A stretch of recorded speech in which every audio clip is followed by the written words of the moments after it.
ವೀರು, ನಿಮ್ಮಿಬ್ಬರ ಹತ್ರನೂ ಸ್ವಲ್ಪ ಮಾತಾಡಬೇಕಿತ್ತು. ಏನಕ್ಕೆ ಅದು? ಬಾ ಕೂತ್ಕೊ.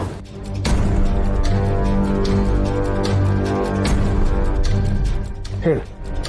ಇದು ಸ್ವಲ್ಪ ಸೂಕ್ಷ್ಮವಾದ ವಿಷಯ, ಅದನ್ನು ಹೇಗೆ ಹೇಳಬೇಕು ಅಂತ ಗೊತ್ತಾಗ್ತಿಲ್ಲ. ಸುರೇಂದ್ರ, ಇತ್ತೀಚೆಗೆ ವಂದನನ್ ಬಿಹೇವಿಯರಲ್ಲಿ ನೀನೇನಾದರೂ ಚೇಂಜ್ ನೋಡಿದ್ಯಾ? ಏನಾಯ್ತಕ್ಕ? ಯಾಕೆ ಕೇಳ್ತಿದ್ಯಾ? ಅದನ್ನು ಹೇಳ್ತೀನಿ ವೀರು. ಮೊದಲು ನಿಮ್ಮಿಬ್ಬರಿಗೂ ಏನಾದರೂ ಅನಿಸಿದೆಯಾ ಹೇಳಿ. ಅವಳಲ್ಲಿ ನೀವೇನಾದರೂ ನೋಟಿಸ್ ಮಾಡಿದ್ರೆ, ಚಿಕ್ಕ ಬದಲಾವಣೆ ಇದ್ರೂ ನನ್ನ ಹತ್ರ ಹೇಳಿ.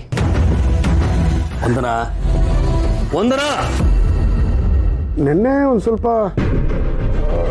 ಶಾಕ್ ಆಗಿದ್ಲು. ನಾವು ಬಂದ ತಕ್ಷಣ ಗಾಬರಿ ಆಗ್ಬಿಟ್ಲು.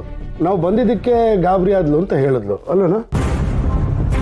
ಅಷ್ಟು ಮಾತ್ರ ಅಲ್ಲ ಅಕ್ಕ, 2-3 ದಿನದಿಂದ ರಾತ್ರಿ ನಿದ್ರೆಯಲ್ಲಿ ಕನ್ವರ್ಸ್ತಾ ಇರ್ತಾಳೆ.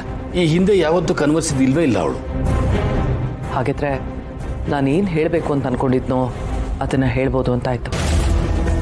ಏನಕ್ಕೆ ಹಾಗಂದ್ರೆ? ನೀವಿಬ್ರು ವಂದನನ್ ಬಿಹೇವಿಯರಲ್ಲಿ ಚಿಕ್ಕದಾಗಿ ಡಿಫ್ರೆನ್ಸ್ ಗಮನಿಸಿದಿರಾ, ಆದರೆ ನಾನು ಅವಳನ್ನ ಹತ್ರದಿಂದ ಇಡೀ ದಿನ ವಾಚ್ ಮಾಡಿದ್ದೇನೆ. ಅವಳು ಇತ್ತೀಚೆಗೆ ಒಂಟಿಯಾಗಿರ್ತಾಳೆ, ಆಂಗ್ಸೈಟಿ ಇಶ್ಯೂ ಇದೆ ಅಂತ ಅನ್ಸುತ್ತೆ. ಏನೇನೋ ಮಾತಾಡ್ತಿರ್ತಾಳೆ, ಇತ್ತೀಚೆಗೆ ದಿಢೀರಂತ ಬೆಚ್ಚ ಬೀಳ್ತಾಳೆ.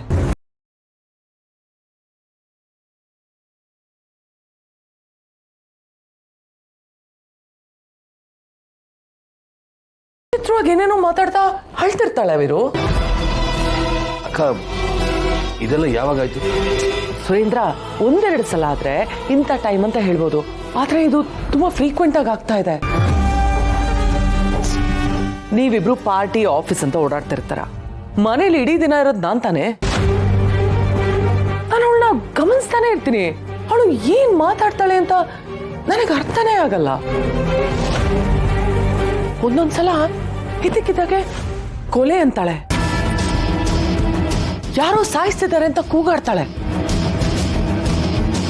ಅಯ್ಯೋ, ಅಷ್ಟೇ ಯಾಕೆ, ನನ್ನನ್ನ ನೋಡಿ ನೀನು ಮೋಸ್ಗಾತಿ, ಕೊಲೆ ಮಾಡಿದ್ಯಾ, ಹಾಗೆ ಹೀಗೆ ಅಂತ ಹೇಳ್ತಿದ್ದಾಳೆ.